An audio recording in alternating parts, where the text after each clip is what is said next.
We have too much fun. We have so much fun. Sergey! I thought you were trying to do Briscoe thing. I don't know how to do it. He Yeah, I don't knows know he's what much Eddie does. better at it than I am. I would pull so many tendons in my bowling hand fingers. I'm not even attempting that. We're doing the Sergey chops tonight. Just you never know where it's coming from. He's faster than a speeding bullet. It just doesn't, chop, chop, chop, Sergey! He's fast like Russian mountain goat. Very fast. And Soviet Russia. Well, how's it going, everybody? It's too bad we weren't recording that. That would have been great. Oh, boy. The stuff that you guys will soon be able to see on our Patreon once we get that rocking and rolling, man. You guys are going to be laughing your asses off. All right. How's it going, everybody? Oh, if they only knew. Welcome to another episode of the not Dudes and Belts, the Rocky Mountain Rewind. I am your host, Johnny Deathdrop, this evening, and we got a jam-packed show that we're going to be putting on for you guys this evening. So without wasting any more time, let's introduce the panel for this evening. On the top left, I'm just expecting this to happen, don't worry. On the top left, we have the one that lives way up there on the east coast of Maine, the inventor of the beacon of the week, the one and only Coastal Crusader. Thanks, Johnny. It's great to be here. So much not to use that a couple minutes ago. You don't even know. I held back so much not using that. We found the Discord soundboard, ladies and gentlemen, so it's never going to be the same. We are like 3-year-olds unsupervised with the soundboard. We're just hitting very. I'm very happy to be here. It's Sunday. We know what that means. It's time for some rewind, and then we're going to review a little show that Arky and I saw firsthand. Yes, we will. On the top right, we have our resident masshole himself, the one and only referee, Marky Pins. What is good, everybody? It's going to be a wicked fun night hanging out here with the dudes. We got Lucas here with us. We got all kinds of wrestling to watch, some good stuff from back in the day, and some stuff from just the other week, Shocktober. We're going to go right back through it. Go grab a drink and a snacky. Stay here for a little bit of a while. We're going to have some fun tonight, baby. Did you say snacky? Yes, snackies. Absolutely snackies. You need snackies, not snacks. You need snackies. Yes. Oh, God. And, of course, on the bottom... You'll have kids and change your vocabulary, too, someday. Promise you it'll happen. It'll happen. And on the bottom, he is the voice of Ignition and also the encyclopedia of Rocky Mountain Pro, the one and only Lucas Bradwell. Well, what is going on, everybody? RMP faithful. We are back once again, rewinding things, and then we are going to take it forward to Shocktober. It's going to be a great night. I believe we're even going to have a special guest, I heard. I don't know. At some point. I'm currently sending him a message at the moment. He's probably running late. I think there is some football being played, so I'm not surprised. Yeah, it's just the Bills and Giants. No one cares. Did Denver play this afternoon? No, they got their ass whooped on Thursday, so we didn't have to suffer through a weekend of bad football. Yeah. Okay. All right. We got our asses whipped today. Yeah, from what I understand. He's probably going to be running late, so we're going to give him the benefit of the doubt. The first part's going to be the rewind anyway, so he's got time to hop on. We should be joined by El Presidente at some point this evening, so that's what you guys... Commentary partner on charge. Yes, your commentary partner on charge will be here in person very soon. So what we're going to do, ladies and gentlemen, is that we're going to watch episode 2 of NRW Charge, and then after that, we're going to take a few minutes, and then we're going to switch right over, and we're going to flip over to our review portion of the show, where we are going to review everything that happened at Shocktober last Thursday. Well, not last Thursday, the Thursday before. What, Coastal? Can we call it Spooky Charged? It's Shocktober. What do you mean? Instead of Supercharge? Instead of Supercharge. Instead of like Recharge, can we just call it, like, because we're reviewing it, Shocktober, can we call it Spooky Charged? Are you trying to say that you want me to flip over to a charge show now? No, I'm just saying it's spooky season, man. Everyone loves spooky season. At least I do. Oh boy, we'll see. We'll see. I still go trick or treating. I don't care what y'all say. I'm 42 years old. I still go out with the kids. That's candy time. Most of my kids candy. It's candy time. All right, Pretty ladies clear. and gentlemen, enough waiting around. Let's get over to NRW Charge Episode 2. And Yeah. hopefully, if all Watch the goes wrestling. right. I'm excited. I Oh, really look at that. enjoy these. Look at that. Yes. That worked out pretty This well. look into the past has really been awesome. I really like it. Yes. Okay. Let's go ahead and flip the scene over here. Whoosh butt, dude. Oh, you can tell I was doing stuff this weekend. There we go. Here's my face. How dare you do Whoosh. stuff for like your own pleasure? What do you think? Whoosh butt, dude. I had some Johnny, you're work not to do supposed this to have weekend. fun. No fun. I don't have fun. What Whoosh do you mean? butt, dude. Do you not know me? Oh, I'm well aware you don't have fun. Johnny is the guy that would one Powerball him and like, yay! Now I Yeah, have to that's do taxes. cool. Now I got taxes. Right. Yeah. All right. Looks like everything's all squared away. Let me move you guys Notice over how it he a does little not bit. deny that. Did you fix it? Are we good? I'm trying to do everything with like 2 mouses here, and it's extremely Marky, difficult. You and I lost in 2 states on the Powerball. We lost in Colorado and in Massachusetts and Maine. You just can't Oh, catch a that's break, 3 can you? states. That's Well, 3 yeah, well, the states. 2 of us lost in 3 states in the lottery. So What's the third state? Colorado. Colorado. Oh, We were out there. We got some We bought tickets. tickets out there. Yeah. We got tickets out there just in case. And then we got back here and grabbing tickets at every which store. That was my Nana's secret. Never buy all your tickets at one place. Never buy all your tickets We'll at one find place. all the smallest hole in the wall. Little. And did she Yeah, ever right. win though? Did she ever win? Never like the big, huge ones, but I remember being a So kid it, here. so it didn't work then. Yeah. 1,000 here, 5,000. Listen, Still more than I ever hit in my life. I used to work in a convenience store that sold lottery tickets. And some lady's like, well, you know where all the winners are. And I looked at her and I said, ma'am, do you think I'd be on this side of the counter if I knew where all the winners were? Correctamundo, sir. That is not how it works, young lady. No. all That'd right. be the cheat code that we've all been looking for years. You boys ready Get to a job go? at the gas station. Absolutely. Let's go. Wait, did you get it? Are we good? Yeah, well, good. I've been waiting on you to talk about your Well, lottery we've history. been waiting for you to say it's fixed. Just interrupt our ass. Oh my God, here we go. All right, that's my one. That was my one. That was my No, one. you can use it Saving as time. much as you want. Just. You told us not to. No, I Yeah. did. No, I said I was afraid. I was afraid No, he that you did say guys he's found He's that. afraid that we That's figured it true. out. Yeah. That's true. And he has every right to. Yes, he does.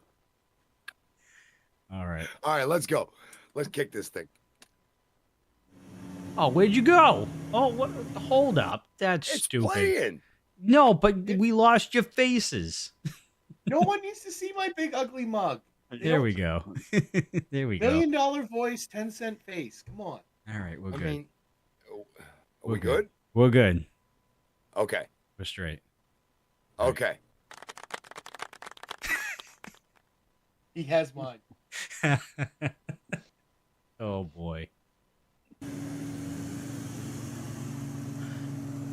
Oh, Fun. Nissan 350.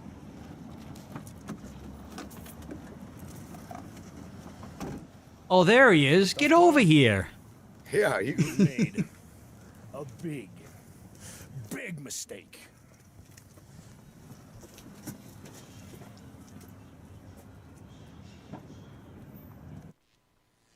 here we go.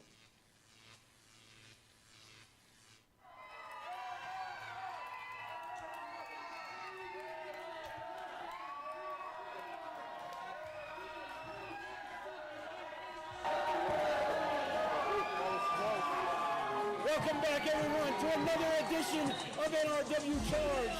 Coming to you from the Extreme Gym 24/7, the official training headquarters of New Revolution Wrestling. And we're starting Charge right! That's prime time television, and you've got prime time. Paul Diamond kicking it off for us tonight. That's right. Lucas Bravo, Rockstar, Roberto Padilla, Ricardo had an espresso between shows. With primetime Yeah. Paul Diamond, one of the NRW originals. So, is Paul Diamond wearing Made pants a or shorts? return last week. Yes. Fell just a little bit short. Yeah. to Duff We also Gordon. got to give a shout out to Gino Lombardi, who became a member to the pay-per-view membership on YouTube. Yay, thank you. I'll tell you what. For the I second think week in a Paul row, Diamond might have played in 90s NBA as well, because that's kind of what those pants look like. That was the style back then. Yeah, yes. Two individuals are high flying, but also, if they need to, can pound and ground. Hey, this could be awesome right here. Week, it was Ortega and Math. This week, Ortega and Paul Diamond. And you look at these two individuals, they're very equally matched as far as size, strength.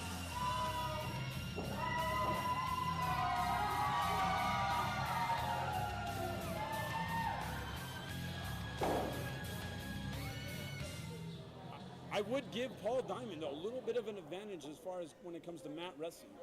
A little bit more accomplished as far as the mat wrestling skills. It's a new referee? I don't think I've seen this Tony referee. Ortega might Yep, be. that's No, Pat, we saw that's him last Pat week. Caesar. We Oh, might we be a saw little more him dangerous last from time. the- Yeah, from the top he's been rope. on a few shows. gotta pay better attention. And here these two locking up.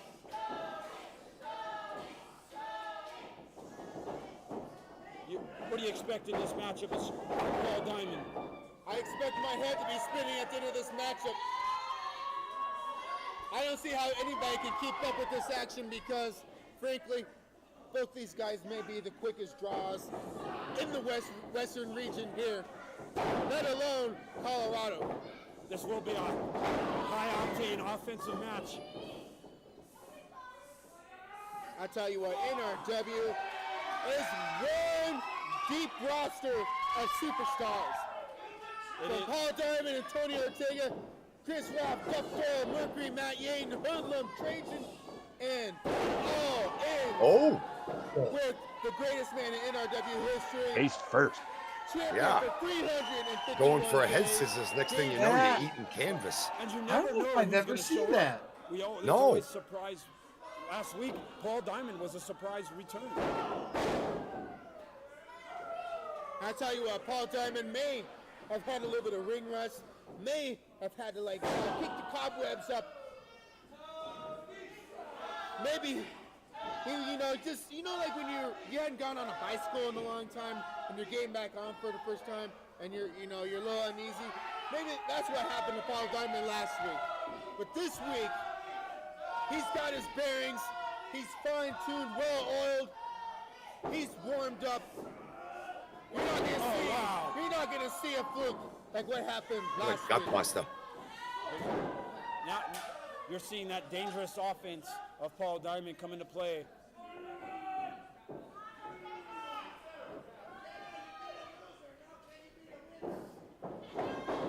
Oh!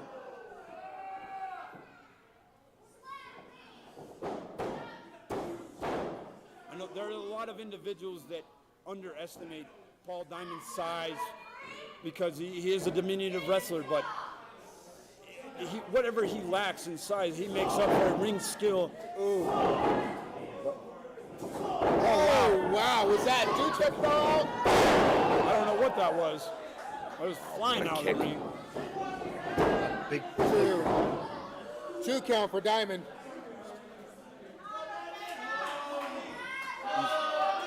I tell you what, this is the perfect atmosphere for primetime Paul Diamond.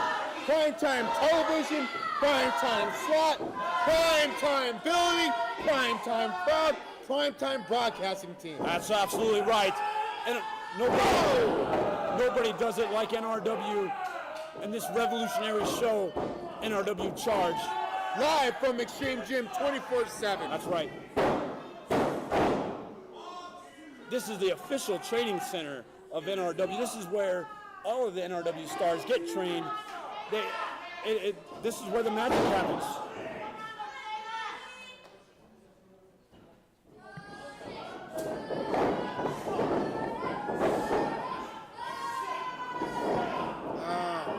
speaking of training, talking to Paul Diamond last week, he has been working on, he's been training extra hard. He's added some more movesets to his repertoire. He told me to expect a more well-rounded Paul Diamond, not just the high-flying Paul Diamond that we've all come to know.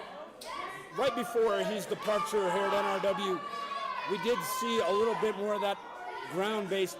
You remember that classic 30-minute matchup between him and Hoodlum in midsummer there.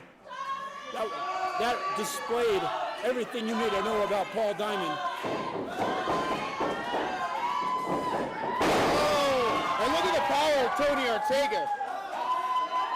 What a surprising display there. These two, wow, kind of Not sure what happened there. kind of throwing each other out. Big hits. Both men Hit maybe, it that time. both men maybe Oh, getting a little big back disoriented. He's 8 or 10 feet. That's what happens in these hard-hitting matchups. Down to the top. We've seen this before. He's Look going at for Paul that back Diamond's go- getting up. Oh, Tony Ortega distracted from the crowd. The same crowd that cheers him. Sometimes feeding into the crowd can be a little distracting. You keep your eye off the ball. Paul Diamond shows you what can happen. Paul Diamond showing that ring wiliness, that veteran knowledge, knowing what was going to happen, taking advantage. And always seeing Oh! Nice. Slice bread number one. Next one. Oh, wow. Oh, he hooked the leg with the other leg. Yeah. Now, I that sealed him is in there. prime I time. don't like him, but that was very effective. Yes, it was. That came out of nowhere. I'll tell you what. That is He wrestled a great match right there. He was on Ortega's chest, sternum, ribs area, the whole match More with the face prepared, more busters focused, and let's be and the honest. sliced bread at the end. He got a match under his belt. That's all he needed. Koyama to took get some back fashion on the winning lessons track. from Paul Diamond. A very impressive Yeah, you know, I win could see that for evolution. prime-time Paul Diamond. Paul Diamond seems to have gotten his swagger back as well. Speaking of Kinda mocking fashionable. the fans. That was a much-needed victory by Paul Diamond. And a rough loss by Tony Ortega, who before then was on a roll. Kind of got derailed there. I'll tell you what, you can never take any day for granted in an NRW ring. Any given day. How's it going, Dino? Speaking Hey. of fashionable, what's up, buddy? There you are. I was like, I can't hear anything, and there was a reason for that. Sorry about that. I was a little later than I wanted to be. Things happen. You're an important man. You're the president. Trying to keep things afloat, people. Doing a great job, brother. You really are. We're trying Really here. are. We're trying. Coastal, talk again. Hello, hello. Okay, that's better. Had to turn you up a bit there. All right, we gotta. There we go. We gotta do that, and then I gotta move myself down now. Okay. Here we go. Day anybody can win, and as soon as you think you're at the top of the mountain, there's always somebody else there ready to knock you down a couple of notches. But that's what you can expect here on Charge every Thursday night.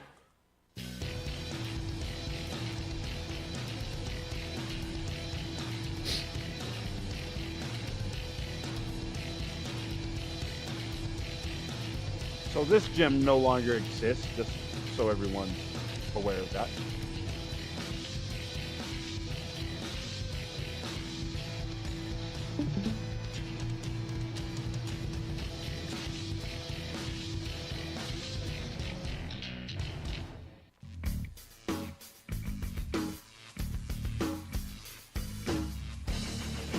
I know this is not happening on March 30th. No. I cannot go any farther with this company without getting my hands on Trajan Ender, so I need you to make it happen. Please, as my friend, make it happen.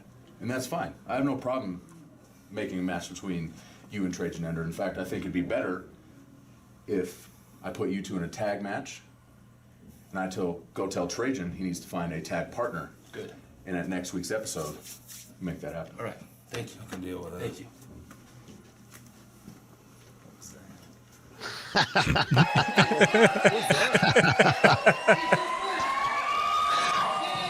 So one of my favorite real. It's so subtle. That. But Like if you've been around the Asian enough, you've gotten that look at least once. Like, Whoa, look at that tag team partner. oh, 20 times. All right, Trajan. Oh, Trajan doesn't have to watch his back this week because Hoodlum is not going to have to jump Trajan from behind. NRW is trying to pull a fast one on good old Trajan Ender. You see, they put me in a tag match against two of what I'd like to call my mortal enemies, Hoodlum and Matt Yaden. See, they think they're doing themselves a favor by stepping in the ring with me, but you got it all. All right. I wonder if this is going to be the full-time spot for these spot interviews, so we're going to make a quick change here. Oh, and bump you guys over to the other side. bump on through to the The other other side. side. Oh, god damn it. What is happening here? What? hate this Everything word. was working. I Everything shut up was and everything fell apart. What's going on? I know. Yeah. Oh, because the interview Yes. And I don't know if that's going to be the permanent spot for like all the other episodes. So we'll just make the adjustment ahead of time. Okay. I think we're good now. Okay. All wrong, NRW. Big Mike, you did me a favor, because now I don't have to turn around and look at that sneaky rat Hoodlum behind my back. I got them both in front of me. And see, I went to my good friend Danger Dean and I found the biggest, baddest beast on the roster to be my tag team partner. This man is Hunter Gray. You ready, Hunter? See, Hunter's ready. You see, NRW, I got this world in my hands, and I'm gonna change it, because I can.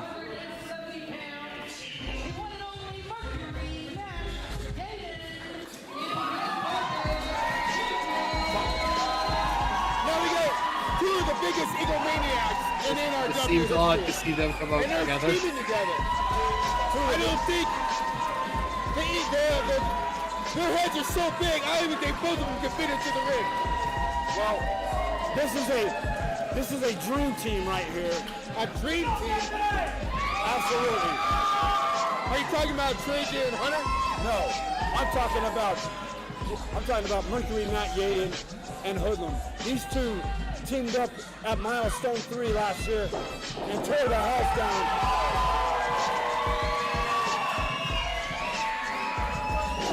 What a team these two make.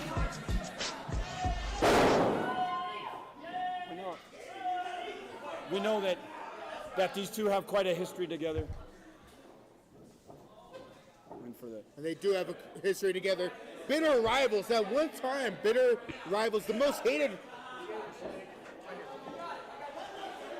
And let's say, wow, they've come to an agreement. Yeah, and on I'm who's just going trying to start. make it a much Well, better they've come a viewing long way. Matt experience. Yaden and Hoodlum have come a long way from fierce rivals, two men that hated each other. How's it going, And Jen, now over on Twitch? They seem and to Queen? be on the same page now. And I'll tell you what, I was surprised that they were able to be on the same page at Milestone. And they, ever since then, there seems to be a little bit of a bond being formed between these two. But last week, Hoodlum inadvertently cost Matt Yaden the match when he came in there and stuck his nose in Trajan Ender's business, jumped him from behind and assaulted him, therefore costing Matt Yaden the match. It looked like we saw a little bit of dissension in the ranks over there. I talked to both men earlier on. They look to both be on the same page. I think all that's water under the bridge right now. All right. Oh, wow. And Hunter Yeah, that's one kind was of tag. tagging in Trajan Ender. Yeah. I don't think Trajan was expecting that tag. I don't think Trajan and Hunter are on the same. Oh, and he Look at that. What a chicken shit. Running out of the Why do I ring feel like and Hunter's tagging like, Hunter look, like a scared chicken with Trajan Ender. I will eat you later. Why would Win match Trajan be now. afraid of a man that's never pinned him in the middle of the ring? Because he can never face Hoodlum in a one-on-one matchup. He has before, and guess what's happened? He's pinned him in the middle of the ring. therefore, that's why Trajan is undefeated against Hoodlum. Hoodlum has never pinned Trajan in the middle of the ring. I think it's just a matter of time. The only way Hoodlum can beat Trajan is if it's in a tag match and his partner happens to get lucky and beat Trajan. Yeah. And that's the only way that can happen. I think you underestimate Hoodlum too much. I don't underestimate Hoodlum. The proof is in the pudding. Numbers don't lie. Hoodlum is 0 for a bazillion against Trajan Ender. That's just the way it is. And until Hoodlum is able to put Trajan Ender in the middle of the ring, he's always going to have that suplexed him so hard he did a backwards. Look at somersault. this aggressive side of Hoodlum once again come into play. Seeing good teamwork here by Hoodlum and Matt Yaden. Hunter trying to battle his way out of that corner, but not able to. Oh! Tell you what, Matt Yaden is no small guy, but Hunter Gray can match power with Matt Yaden at any time. Oh, and Trajan Ender tagged in. Oh, yeah. Oh, and here we go. These two. Hoodlum. Oh, the chop. Hoodlum is on fire. He has been waiting a long time to get his hands on Trajan. And another suplex. All right, Trajan. Tell you what, Trajan got in the match for 2 seconds before Hoodlum just pulverized him. Now, this. Yeah, there you go. This is going to be. And what smart move by Trajan Ender. See, every time. You got to match power with power. Every time that Hoodlum gets an advantage on Trajan, Trajan runs out.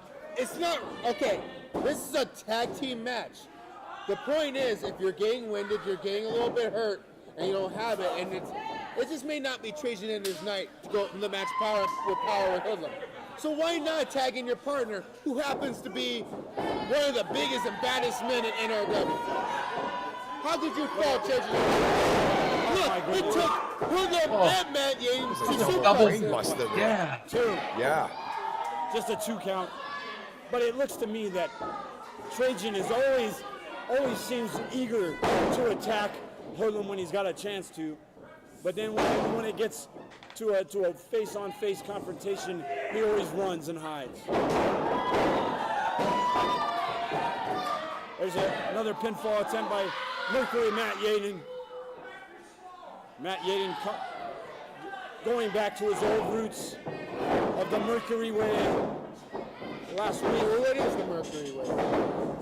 it's kind of a look at that! kind of a hanging on the ropes there. It's kind of a warrior mentality, kind of a going back to the ancient Greek mythology of the warrior ways. Roman What does that mythology. I have to got do with that one. professional wrestling? He is a Is mess. this not a warrior's battleground? Is this not like a Oh, gladiator he shakes style his life flash arena before his right eyes. here? These are gladiators. These guys are warriors in the ring. I thought Yaden up like a child. Hunter Gray and Matt Yaden might have just broke the middle of that ring with that suplex.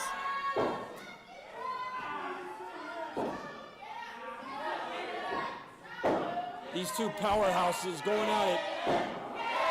Look at that maneuver right there. And Matt Yaden may have to tap out here. That's almost a reverse surfboard maneuver there.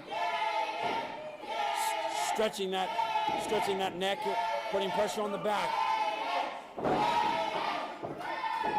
Look at that. Mercury Matt Yaden fighting his way out of it. And forced to break the hold is Hunter Gray. No matter to Hunter Gray, he's still gonna punish him. Look, Matt Yaden going to the wrong corner. Wrong corner. And Matt Yaden, look, he's trying to fight out of it. Trying to fight both men. It's a little too much to handle right now. Oh! Huge German suplex. And look at that. Did you see? Did you even know Trajan Ender had tags? Did you see how opportunistic Trajan is? That he only comes in when he's Okay, That's the prime opportunistic. That's what winners are. Winners are opportunistic. That's also what cowards are. Oh! I didn't look very cowardly, did it? One, two. And look at that. Talk about cowardly. He couldn't even kick out. He had to put his foot on the rope. That's called a wise veteran maneuver. Oh, so it's wise when it's Matt Yaten and Hoodlum, but it's cowardly when it's Tracy and Hunter Gray? And look at that cowardly Because elbow. you don't like them, it's cowardly? Now, I don't like your double standards, Lucas. To be fair, Hunter did tag there. you're going to talk to me about a double standard. You know, he's playing it right up the middle, the way I trained him. 2. Just a 2 count there. Another pinfall attempt. Looks to be that Hunter Gray is getting a little frustrated. This crowd getting charged Crowd up. is firmly That behind name, you. Matthew. There is an electricity to this crowd tonight.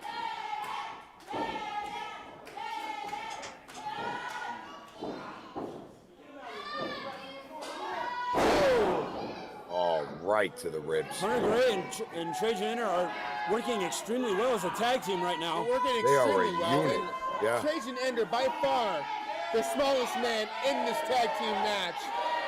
But he's not fighting small. He's hanging in there with men that have the height advantage and the weight advantage on him. And he's holding more than his own. He might be kind of the leader of this team with Hunter Gray. He's the veteran of the team. Absolutely. Solid About 10 job years right in there. this business, Trajan Ender has. In fact, Trajan Great Ender has tag the team most match. experience of any guy in this ring.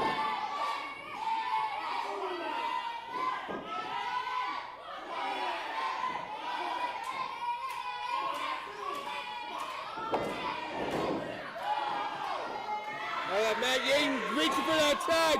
Can Trajan pull him out? Look at that. He's pulled him out. Look at that. Oh! What an athletic maneuver. Oh, there's Hoodlum. And the I've tag. seen an Insiguri dropkick before. That was cool. Yeah, right? Hit them like a house of fire. Look at that. Jesus. Rapid fire Elbow offense this by time. Hoodlum. So crisp. Love it. Love it. Oh, and Matt Yaten Matt just Yaten. tagged himself in. Hoodlum looking a little confused there. Yeah, a little. But he's one of the more explosive Oh my dudes goodness. that RMP's ever seen. Look at that. It's over. He got it. That was It's hard awesome. to keep up. Hoodlum just jumped over the ring, over the ropes, took out Trajan Ender, and they're fighting. Looks like they're fighting to the back. They are. And in the meantime, Matt Yaten. This match going to the fight's going to the back. Tommy getting out of dodge. Hunter. Faster than you could say dodge. As soon as he looked at you, run. Oh my God. Well, You to are be fair, food there- at that point, Tom. there's very few things Hunter Gray could do looking like that. I would love to see him go to regular job interviews. Like, okay, so what do you think you want to do here? I own a store now. This one. You And he could. And he could. You're gonna say no to that? Right. No. I know work Yes, sir. right. Here's the key. I'll be here at 9 a.m. tomorrow morning. I promise.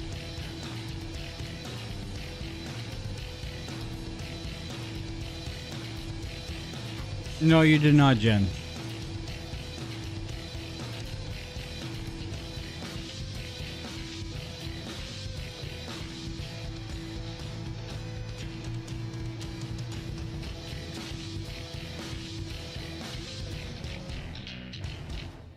Seconds, DJ D's gonna be victorious again. And there's Hey, we know that guy. spear. Marky, how's that? Hey, look at that guy. 1, 2, 3. It's familiar. There you go. Get ready for day 345, Lucas Bradwell. Woo! The greatest man in NRW history. Hey, look at this. This is uncalled for, though. This is your great man. Welcome to NRW, Red Viper. Welcome to Charge. Welcome to Extreme Gym 24/7. Let's go! Let's go! Look at Duff. Duff Doyle trying to rush Duff Doyle, that's the man Danger Dean defeated to be the undisputed champion 344 days ago. It's perfect time for a history lesson.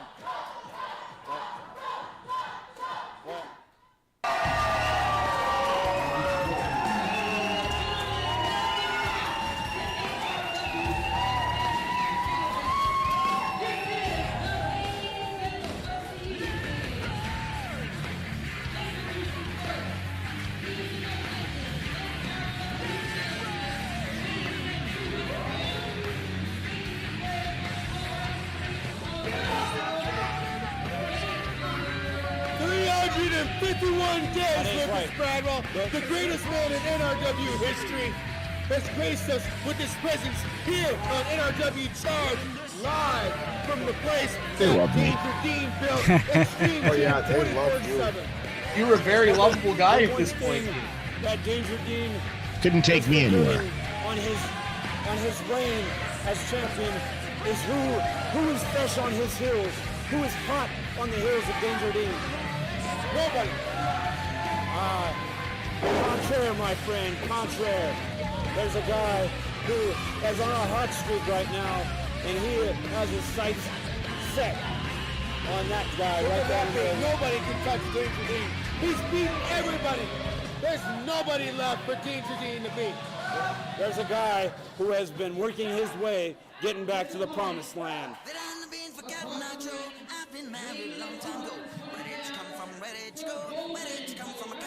No. Yes. No way. Is this happening now? I think it is. That's right. Yeah. This man. The man that Danger Dean already beat at Milestone. This was the man that he had beaten Where is he? at Milestone to become the There he is. He was in the bathroom. Straight from the shitter. Right from the outhouse to the penthouse. Danger Doyle. Dean, do you want to know why I just attacked you? You have had the NRW Oh, good call on my championship for part. almost a year. It's an embarrassment that you are representing the best in Colorado wrestling. I, Dean, am Duff Doyle, and I want my well-deserved title shot again, so I can be the best in Colorado, so I can be the NRW champion. That song's got to be One public domain calendar by year now. as the longest reigning, greatest champion, and greatest man in NRW history. And This is really happening right now. Let's go. wait a Yeah. minute. Is this match already? There's a bell. Ring the bell. Ring it again. We're underway. Bring it again. I guess we didn't waste. These two didn't waste any time. They didn't even wait for the bell. They've got these two. These two have a long history with each other. Former tag team partners. This is actually the rematch from Milestone. This is. Oh, let me make this clear. This is a non-title match tonight. It should be noted that Duff Doyle never got his one-on-one rematch. There was no rematch clause. It was a title unification match. There's no rematch clauses in those type of matches. That's right. And it has been well documented as well that Duff Doyle has dropped all the way to the bottom of the ladder, only to start his climb to the top, back to the top. And last week, what a great way to really boost his resume by getting that huge victory over Paul Diamond last week here at NRW Charged. It was an You know, impressive going right win. after the knees. The toilet paper might as well be a bullseye. And You know, the roster It's is hanging there. But let's Going right for it. And as impressive as our roster has been, There it goes. we're talking There it about goes. Some of it. the Matt Yates of Trajan Enders, Paul Diamonds. You have a man that has beaten everybody, every person on that roster.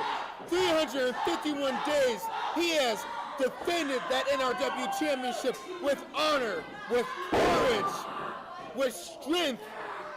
He's been sick and he's defending the title. He's been injured and he's defending the title. He's defending the title against men that How he much didn't were you know paying he was Roberto? going to fight against. Indeed. He's defending the title my against He might be one of the biggest Danger Dean supporters in history. returning Yeah, men. he's True- definitely He's True was. story. defending that title against men in Colorado, But spot the Utah, lie. California, Spot the Texas. lie. He's beat them all. He's a It's not a lie. It He's just. It sounds like he's just on LSD while he's telling the truth. NRW ring, That's the and difference. he's still going strong. And look at this. Going It's for like one out of that- every 30 going for- sentences for makes that sense. It's like, sharpshooter. all right, damn it. Roll up. This could be a quick Oh. victory. 1, 2. Danger just escapes. And what makes this impressive? Oh, no, look who just made his. Look who just made his feelings felt. Danger Dean. Hunter Gray, the is- insurance policy. Danger Dean is having Hunter Gray out here so that he can learn, so that he can mentor Hunter Gray. So when Danger Dean decides to take the boots and retire, then Hunter Gray may one day step and fill in Danger's shoes as NRW champion. He is simply out here to learn from Danger Dean. Nothing else.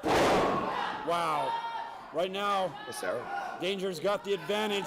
Plus Is that he a has knee the DT? insurance policy. Hunter Gray A knee out here, DT. That's what that is, baby. who has made perhaps the biggest impact of any Come on, ref, wrestler get rid in of him out NRW there. history in his first year.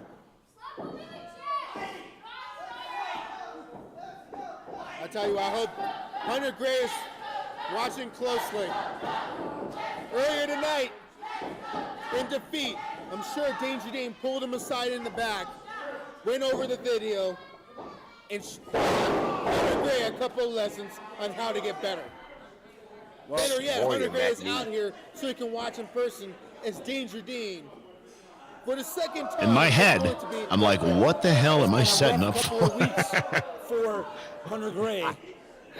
Well, it's hard to hit your trailer if you can't bend It's over. not growing pains. That's very true. Nobody know, is I going to mean, be perfect. Defense at the same time as Danger Dean, offense. the greatest man in NRW He needs that history, leg just as much had to as learn. it hurts And now yours look to at use it. it. Who would have thought Danger Dean would have ever been NRW champion? People like you Danger and Dean people did. like Big Mike Smooth held people like Danger Dean back How have I held him back? But anyways, by your biased comments. Your negative See, there's the attitude, LSD talking. Your negative There it is. commentary. There it is. People like me. It's finally kicking in. People like We finally some figured it of out. these, very few of The these mushrooms fans on the pizza have were- supported Danger Dean He's his good, whole though. career. I gotta and say knew one of thing. the He's good. potential. He keeps you on And your now look toes. as a potential Keeps you has invested. grown to He's good. greatness. Here we go. 351 look at days. this. Looks like he's gonna walk in.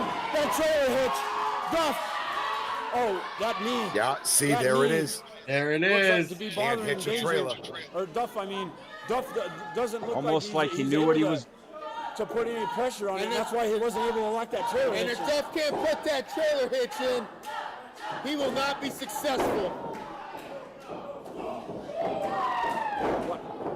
A little back and forth here, exchanging right hands.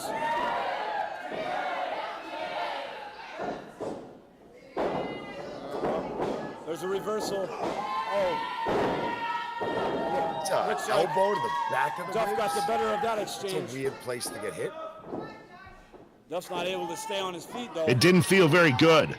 No, I can see how not. Oh! What a shot. Either did that.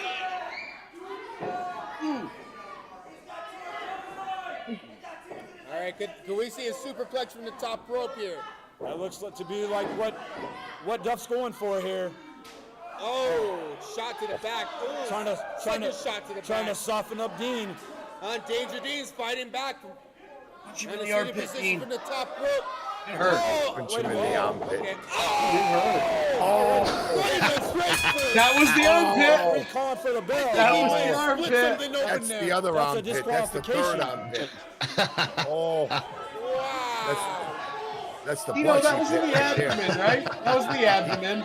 Oh, he hit him right in the butt cheek pit. There's no way to get There was a around reach that one. around right in the abdomen. That might be one of my favorite endings ever. Did you guys see Hunter dancing? Oh. You can see the discoloration. He was doing of the his stomp. body. He's so happy Danger with Dean that is going to unleash. He's unleashing Bro, the hunter. I low blowed him like it was full of candy. Look at this. It was a pinata. What is this? What? Oh, It's a torture rack. torture rack. Well, I know what it is, but why? What's the meaning of this? This is Turning Duff Doyle This is into a bowl uncalled of for. jello. There it is. Strawberry flavored. Actually, I should say pumpkin flavored. The entire left side of Duff's body is now useless. But could it be that Duff Doyle is getting in the head of Danger Dean and causing That him was to a lose his statement cool right and there. get himself That's the end of that disqualified? was. No. Yeah, are you insinuating Danger Dean did that on purpose? I'm telling you. You saying he did that on purpose? No. Clearly it was. He is the king. of Clearly. NRW. It was an He's the accident. man. He's the champion. He had a He is muscle the spasm. You were just trying to at that stretch out your particular arm. moment. Your Yeah, arm. I don't it was think incidental. Danger Dean That's what I call that. It was a muscle knowing that spasm Duff went Doyle wrong. might have the better of Danger Dean on this night and future nights to come. He better look over his shoulder when he sinks in that belt at night. He better worship and cherish every moment with that belt. What's in store for Danger Dean? What's in store for Duff Doyle? What's going on with the NRW title picture? It's been a great night from Extreme Gym 24/7. Stay tuned. Next week, catch us for another edition of NRW Charged. Titillating. All right. Wow. What an ending. That was amazing. All right. Well, that's going to conclude the rewind portion of this show. What'd you guys think about episode 2 of NRW Charged? Episode number 2. It's crazy to think where we're at now, and that was about 360 plus episodes ago. So Right? I think we're on 364 this week, I believe. We're very close to having a charge about for right. every day of the year. Yeah, we're very close. All right. Well, before we get into the festivities from last Thursday, or a couple Thursdays from now, we'll take 90 seconds, we'll pay some bills, and we'll be back, and we'll begin the review of Shocktober.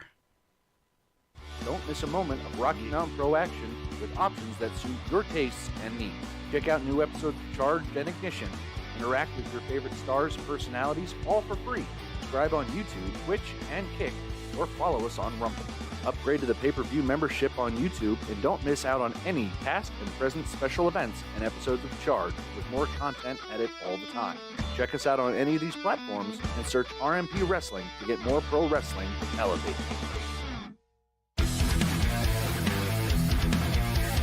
Gregory Rise locked into this time. He catches all of it. World's prettiest elbow. You saw it here on Charge.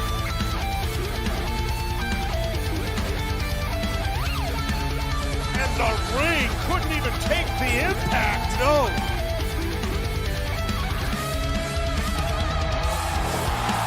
What a frog splash.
We've We returned. beat you. We're back. We're back. We got beamed up. You got what? Mothership. We got beamed up to the mothership. Scotty's at the controls. He handles it every single time. Everybody makes it in all 10 billion pieces. Well, 10 trillion pieces, I should say. Hey. I didn't know what that sound was. I just wanted to test that. That's the rim shot. That's whoa. It's called a rim shot. It's called a rim shot. Shot. Shot. Yeah. Rim shot. I'm a drummer. Rim shot. Okay. All right. Yeah. So Better than what Dean, you said. if you haven't noticed in Discord, they added like sound bites into Discord. No, I did not notice this. There's a This is little amazing. button with a musical note on it, kind of near your camera on the bottom. Next to the rocket ship there for the games and things, the activities. Yeah, I see the rocket ship. I don't see it. I don't see the. Like a music block button. No, I don't see it. It's next to a smiley face for me. Yeah, It's me like right in the lower left. Oh, there it is. There it is. Oh, it doesn't look like that on mic. There we go. Hey, Oh, look we at have that. Our own little mini soundboard. There it is. That's the one. Pew pew pew pew. Oh yeah, this is amazing. This is amazing. Oh boy. And this is what Johnny warned us about. Yeah. Yes. Correct. Yes. Us going through and going, oh, what's that? A shiny new toy. I'm here for it. Oh, that's harsh. It's harsh. Crickets. All right, ladies and gentlemen, it is now time to review what happened on Shocktober recently. And before we begin our discussions here, let's welcome officially El Presidente Danger Dean to the panel this evening. Thank you. Thank you very Hello, sir. much. And nobody decided I'm to looking push the clap forward button. to this. Oh yes, thank you. Thank you.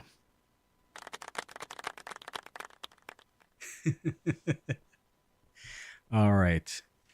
Let's not waste any more time here. Let's get right down into it. We've had about a week and a half to kind of, stew about it and really kind of look everything over on what happened in Shocktober. We did watch Charge last Tuesday, too, to kind of fall back on what's been going on since Shocktober.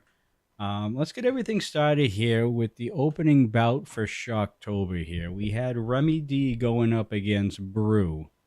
And if Remy D found a way to defeat Brew, then at No Thanksgiving, which is on November 2nd, you just saw it on the commercial that we just played, he will have his chance to go one-on-one with CBD. Finally, after months of CBD avoiding Remy D, it's not avoidable no more. So, what did you guys think of this match? We'll start with Coulson and work our way around. I mean, I think this just shows what we know about Remy D. And that's when Remy has his eyes on the prize, it's very hard to keep him from his goal. We saw it when he won the Charge title from Sledge way back at Milestone, I believe it was 12. And we see it again here. He has a singular goal. The only thing on his mind is beating the blonde out of CBD. And that's exactly what he needed to do to get through Brumac to do that. And yeah, that's a big roadblock. I mean, usually when it says Buffalo Crossing, you either slow down or you turn around. But Remy just stepped on the gas, went full steam into it, went up against a very angry Buffalo. And let's not forget his little friend that's at ringside, one Mr. Echo Busen, that can also play a big role in matches that involve Brumac. But this was Remy using quickness and some smarts to get a big win here. And boys, we're going to get to see Remy get his pound of flesh from CBD. That's Right, true, but it did Before we get into Mark real quick, we have a $2 super chat to mention from Queen Vampire saying, yay, RMP Shocktober. Thank Right you for the ahead. super chat, Queen.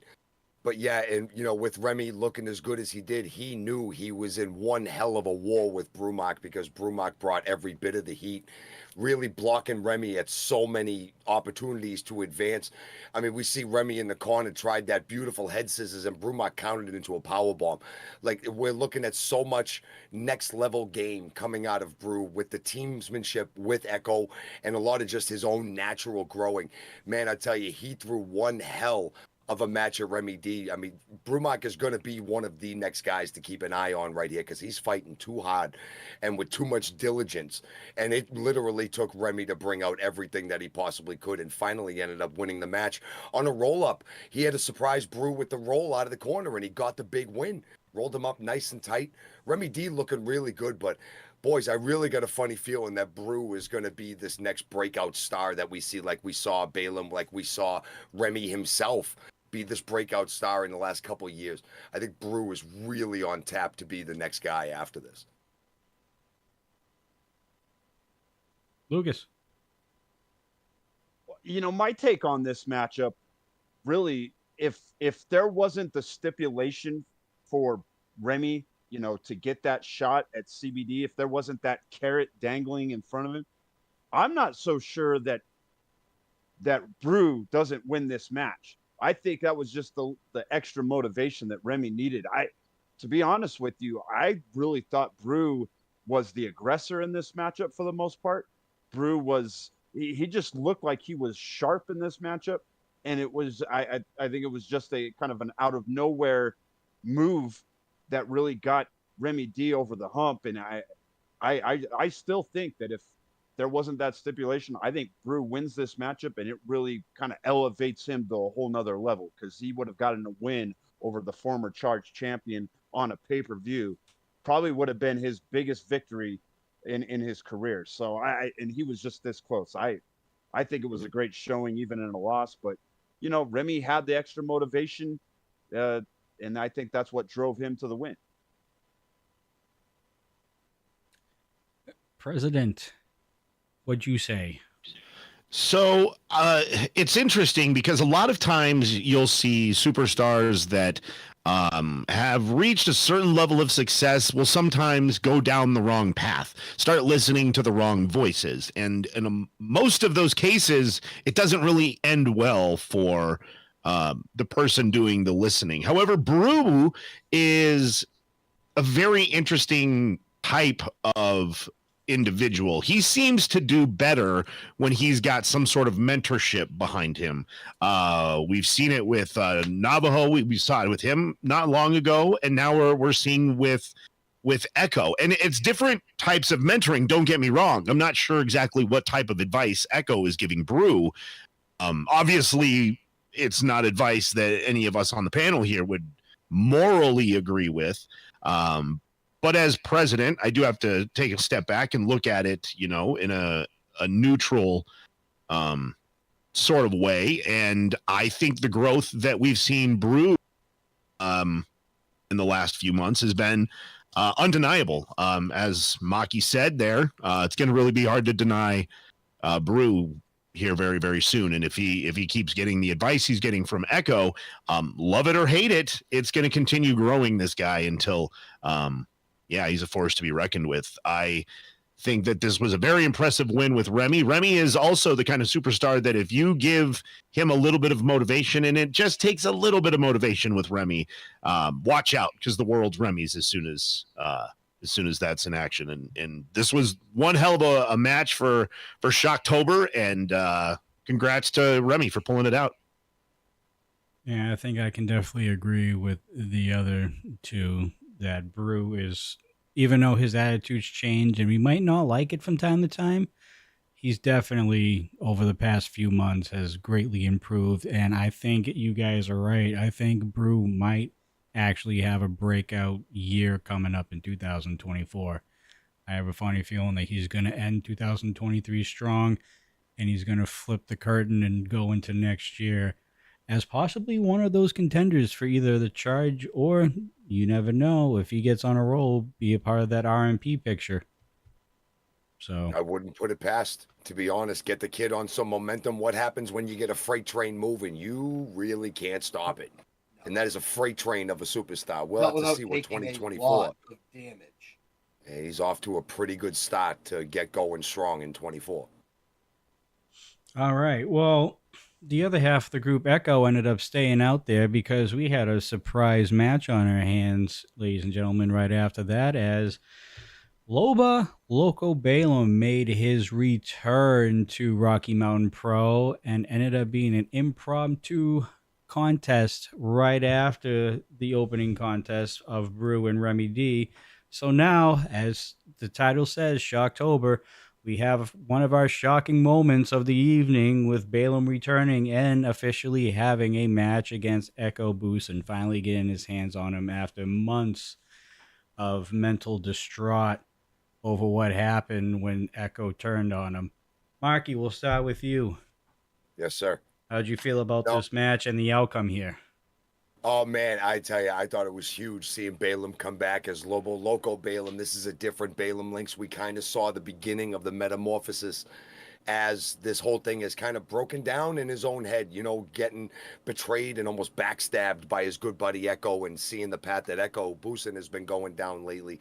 We've seen him watching the videos of going back to Milestone and other times, and then the actual charged episodes where Echo turned on him, and just seeing his face, just kind of like confusion, distraught, anger, revenge, just all those emotions in one. We've all been turned on by somebody in our lives, and you have all those feelings at once. And when you have the opportunity to take it out inside of a wrestling ring, that's honestly where this is the healthiest place this could be taken out, was in a wrestling ring. And we see Balaam come back and get that opportunity against Echo at Shocktober. And man, I tell you, these two guys really, really brought the wood to each other, no doubt.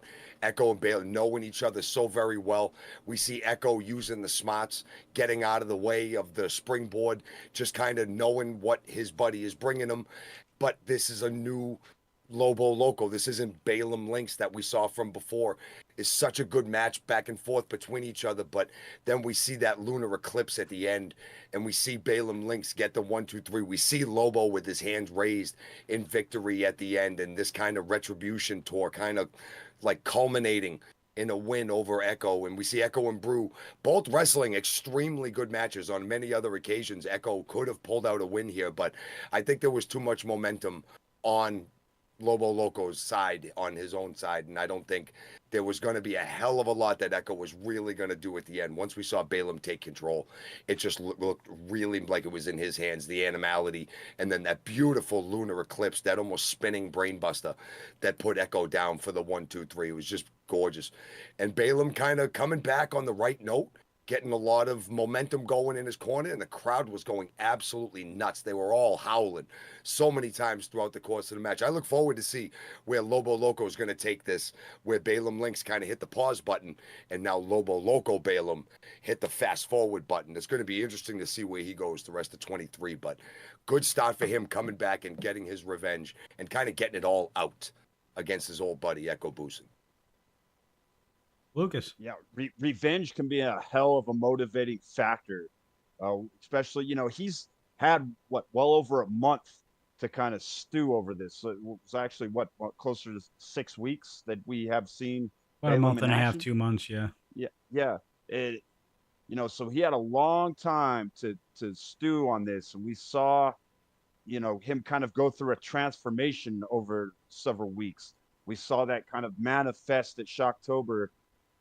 This not only is it just a different side of Balaam, but Lobo Loco means crazy wolf. So he's got a different mindset. He's a little bit maybe more unhinged than the Balaam Lynx that we were used to, a little bit more animalistic. And I think we saw that in the offense. We saw that in the way that he approached the ring and the way he approached this matchup. And then you mix that with the revenge factor that he wanted to get against Echo, and that made for a very dangerous opponent. And I think it was just going to be too much for Echo. As great as he's been and as great as he's looked, it was just too much piling up for him to go up against Balaam at that point. And let's be kind of fair, he didn't know that he was going to be facing Balaam at Shocktober. So I think he should have been prepared for it because he knew it was coming eventually. But, he wasn't totally prepared. Not that I'm making excuses. I'm just saying there was a lot. Karma in the universe has a way of working itself out in this situation. And I think that's what this was back on Echo Boosin, to be honest with you. Yeah, definitely, karma caught up to him. And it was good to see that, things kind of played out the way they did. I'm glad to have Balaam back. It's just very interesting to see him like this right now. Well, I think we can give thanks to El Presidente Danger Dean over here for making that match official at Shocktober.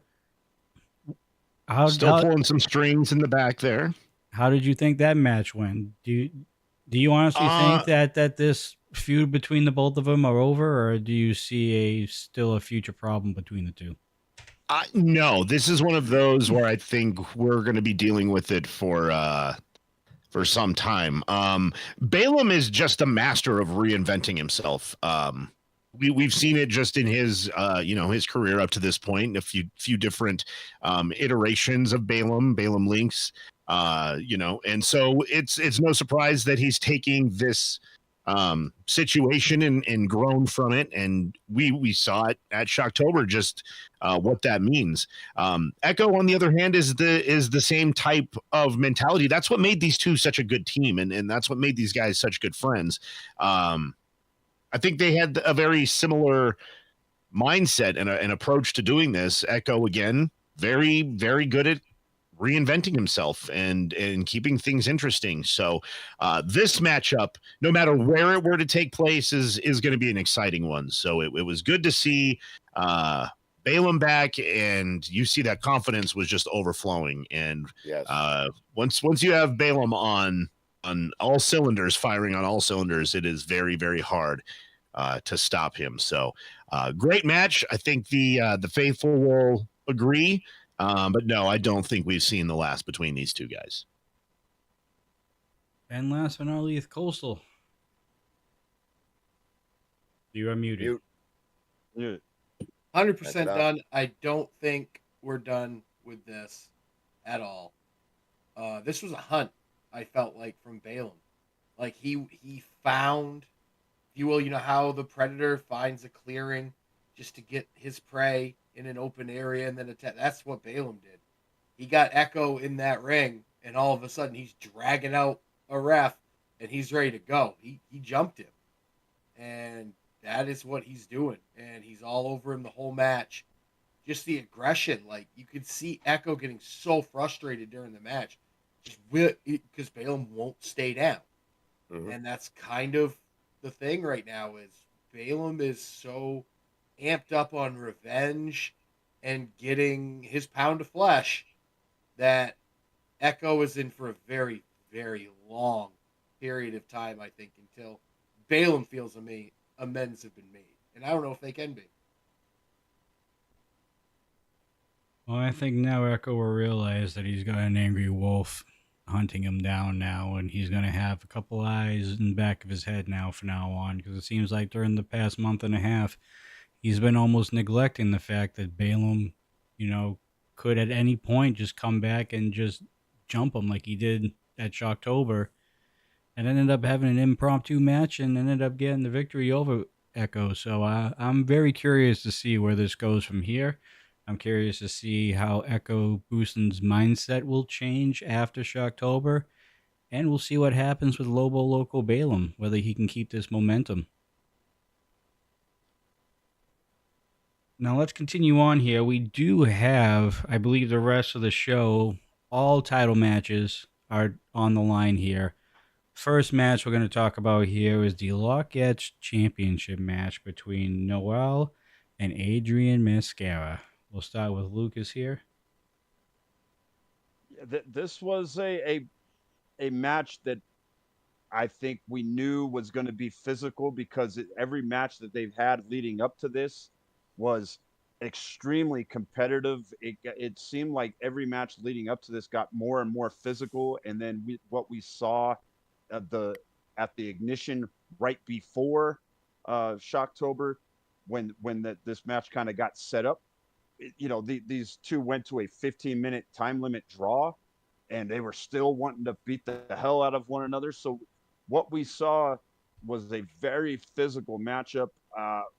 But it seemed to me like Noelle really, I really thought she was going to win this matchup. It looked like she had this match in the palm of her hands. This was as good as she's looked leading up to this was the best she's looked. I thought she had this match, and it took everything Adrian had to pull this one out. I mean, just I think she'll even admit she escaped with that win. And then what we saw after the match with one clown coming out, that was very interesting. I think I'll let Maki and Coastal talk about that, because I know you guys have some interesting thoughts about that. But just as far as the match itself, I think this is what we've come to expect between these two. And just I'm just gonna say it, this Lockettes division so competitive right now, because there's not as many competitors in it, and they have just gotten to know each other so well that it has gotten to the point where these matches are just razor thin close as far as who comes out the win. It's great watching these matchups, because you just never know who's going to pull out the victory. And once again, though, Adrian Mascara does what she does and finds a way to win. Dean, was this the match that you were hoping to see from the Lockettes at Shocktober? I've said it, and I mean, as many times as we've done this together, as many times as we've talked about previous shows, the Lockettes division is just always one of the most competitive, and this match right here epitomized that. Two very, very hungry Lockettes trying to call themselves champion, trying to stand at the top of the mountain. Adrian Mascara has really blown the doors off of the Lockettes division, off of Rocky Mountain Pro, since she's arrived on scene. It's wild to even think just how fast she's become champion. You got to give credit to where credit's due. You talk about breakout years as well for different superstars. This might also be a breakout year for Noelle. You see Noelle getting more and more comfortable with whatever the hell she's doing. I don't know what's really going through the mind. That's a good way to put it.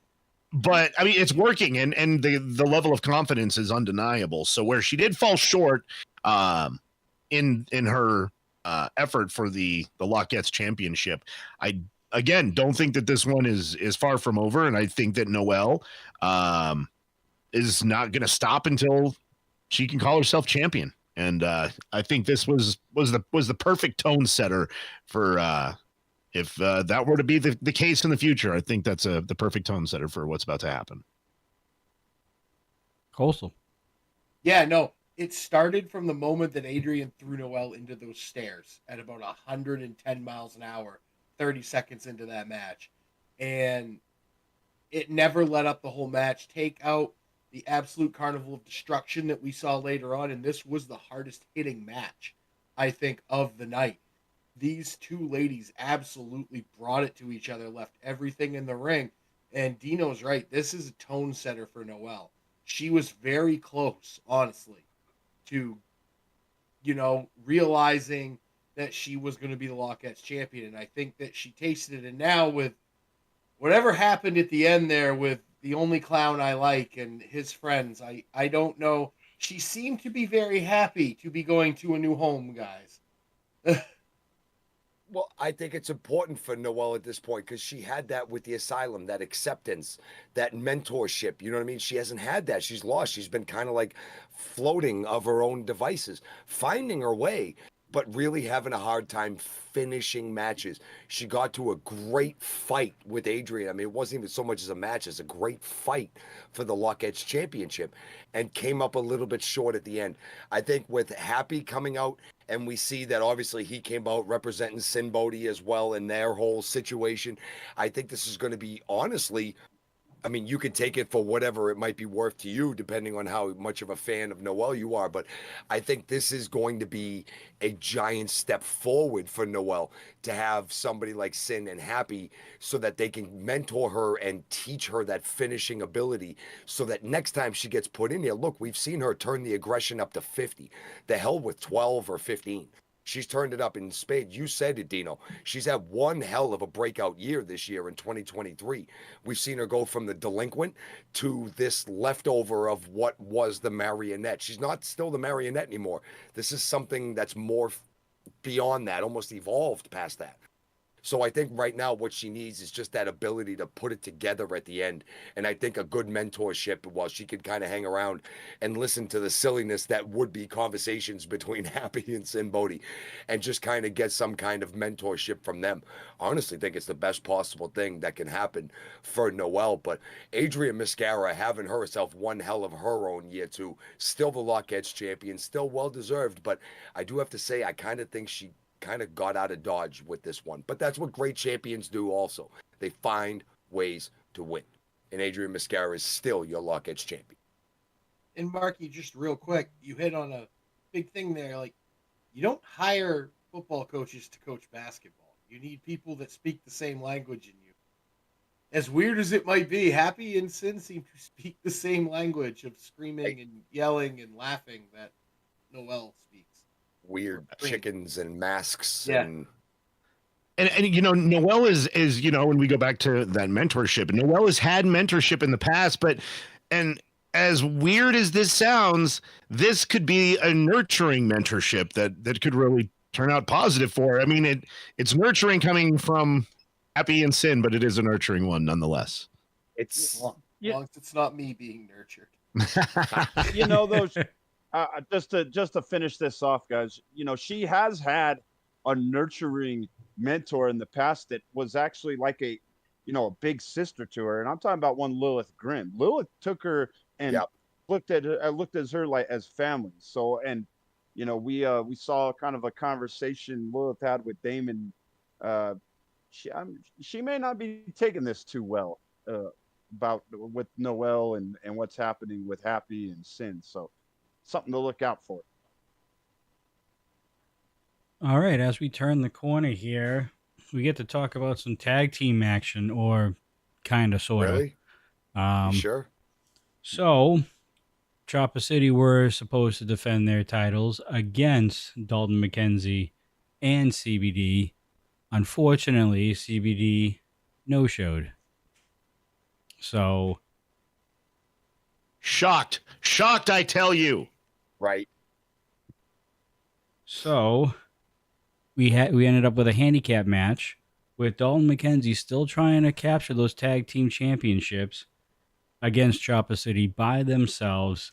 We're going to start with Coastal because I know Dean's got a lot to talk about in a couple matches from now, so we'll give him some energy for that. So Coastal, go right ahead. Yeah, I mean, for a while there, I honestly thought that Dalton might win the tag team titles by himself. Because the first 2 or 3 minutes of this match was Dalton knocking Bruce off and then just beating up Atiba. And then knocking Bruce down and beating up Atiba. It wasn't until he kind of, and I could say this because I'm very, very far away from the giant human being that is Dalton McKenzie, started to run out of gas a little bit where he could have used the tag, but his very scared partner wasn't there. And I think, honestly, Dalton just kind of ran out of gas, just trying to end the match as quickly as possible. We see that Atiba gets that big tag to Bruce, and then you can't beat both at Chopper City. You can't. Not by yourself. I don't care if you're, Dalton McKenzie size. I don't care if you're Paul White size. I don't think you can beat both of those guys by yourself, no matter how big you are. It's a big win for Chopper City. They defended their titles on a pay-per-view. Now, it was against one person, but is Dalton McKenzie really one person? It's like 1.5. That is a gigantic human being, folks. Make no mistake about it. If there was going to be one person that you might think could potentially have a shot, and you heard it was Dalton McKenzie against the tag team champions Chopper City, you'd be like, all right, let's see what happens. And just like you said, the first couple minutes you're in there like, all right, if he can keep a pace going, but then Chopper City just too good, getting the crowd involved, the tags between each other too frequent, staying too fresh. And I think you're right, Coastal. I think they just ran him around the ring, and to the point where it was just time to put the match away, unfortunately. Now we saw that there is now, there's some respect between Chopper City and Dalton for what he did come out and do and attempt to at least have the match and not like run away from it just because his partner didn't show up. He didn't go screaming to the back, I need a partner. No, he went out there and showed up. But it was kind of a fool's errand to think that even one man could go up against Chopper City. You know, no doubt about it. But I get a funny feeling we're going to see Dalton in plenty more matches for other pieces of gold in Rocky Mountain Pro. And this is to say something about their relationship too. Where was CBD backing him up? What's that going to be like if Dalton sees CBD next time? There's still a lot more questions that come out of this, not just necessarily the tag team championship match, but how's that relationship progress in the future? Because we've seen them be buds. We've seen them be boys. Where's this go between them? And CBD's already got his hands full with one Remy D. So Remy D in one hand, Dalton McKenzie in the other. Young man, stay home. You're in trouble. Lucas. You know, not to take anything away from Choppa City, because they've been a great tag team, and I've had a blast watching them perform as a tag team. But they've had a little string of luck, if we're being honest, over the past couple of pay-per-views, because when they won the titles, let's not forget that Lord Mitchell Taylor's partner failed to show up, and that's how they won the tag team titles. And now they had another match on a pay-per-view, and the other guy's tag team partner failed to show up. So they've had a little string of good luck, and a lot of it's because this tag team division has been in a little bit of an influx. Right now, you know, there's been a lot of, with what happened between La Isla, you know, Echo turning on Balaam, and all these other, you know, tag team partners. JK Pop splitting. Quite get along that well. There's just been a lot of turmoil between the tag teams. Choppa City has really been the only constant, you know, tag team. Obviously we have like Smoke and Mirrors, but they're still developing, trying to become, you know, get to that level. So, you know, there just hasn't been those real cohesive tag teams that it can really challenge Choppa City. But now I think we're starting to see some guys come together that might be challenging them down the line. Talking about like possibly Brew and Echo, you know, that could be a tag team that. I was thinking about Lord Mitchell Taylor and Derek Stone. And there's another one, Lord Mitchell Taylor, Derek Stone. Those two seem to now be on the same page. It looks like Derek Stone finally standing up to Lord Mitchell Taylor, putting him in his place, kind of helped, you know, build a bridge between those two. So now we're starting to see the tag team division come together a little bit. Things could get a little bit harder for Choppa City down the line when they have to defend those titles from now on, because I think we're starting to see a little bit more cohesiveness in the tag team division. And Dino.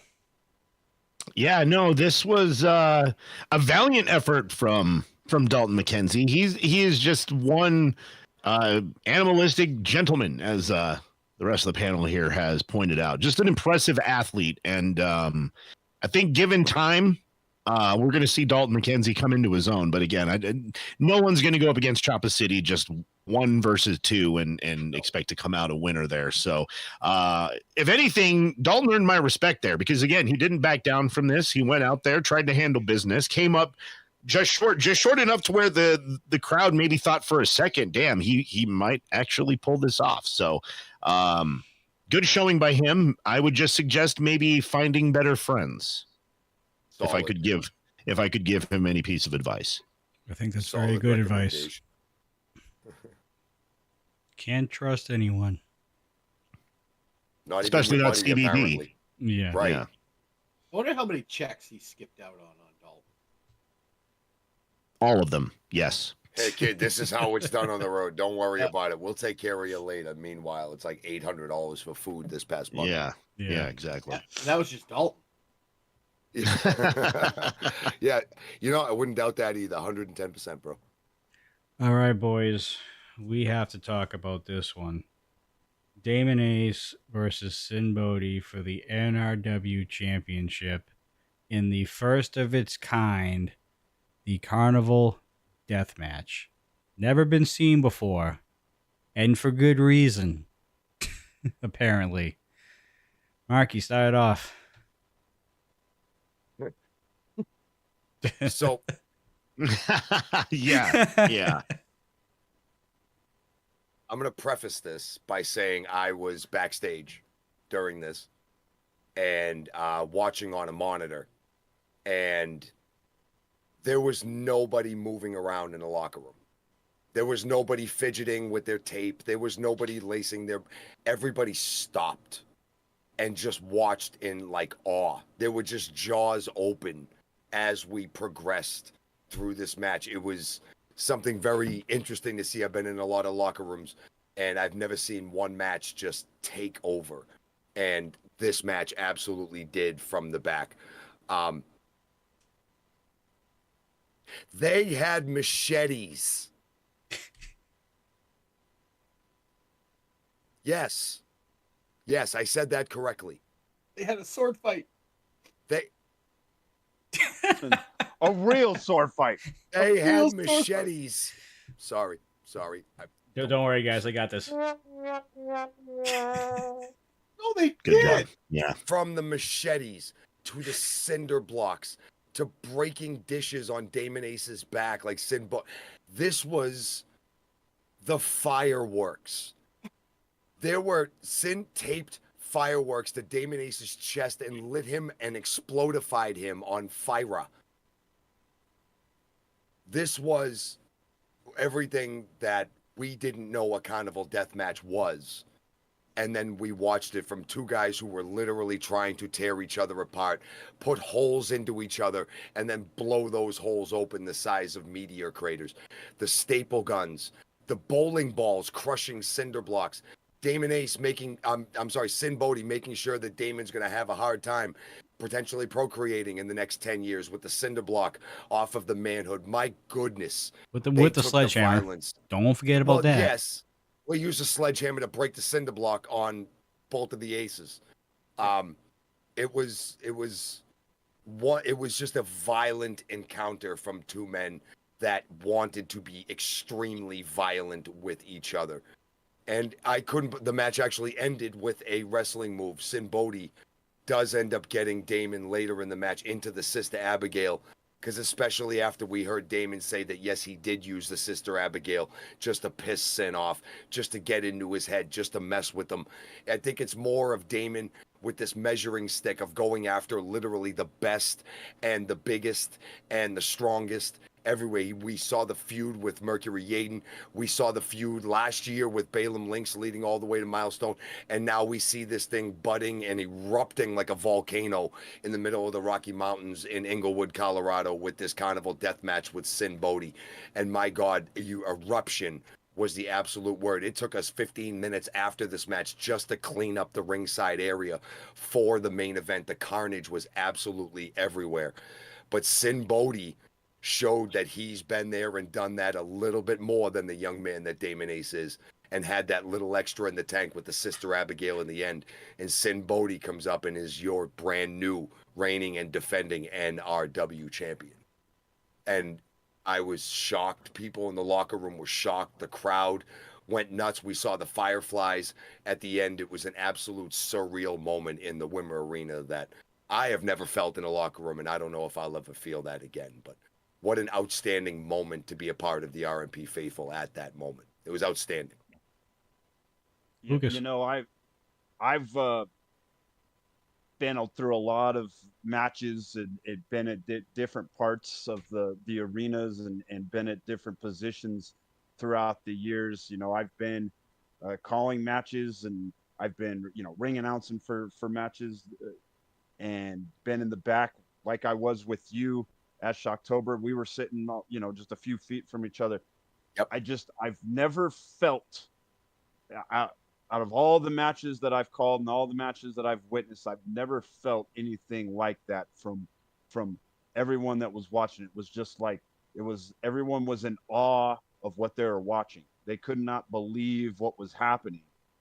And yeah, it was a surreal feeling to be able to witness that.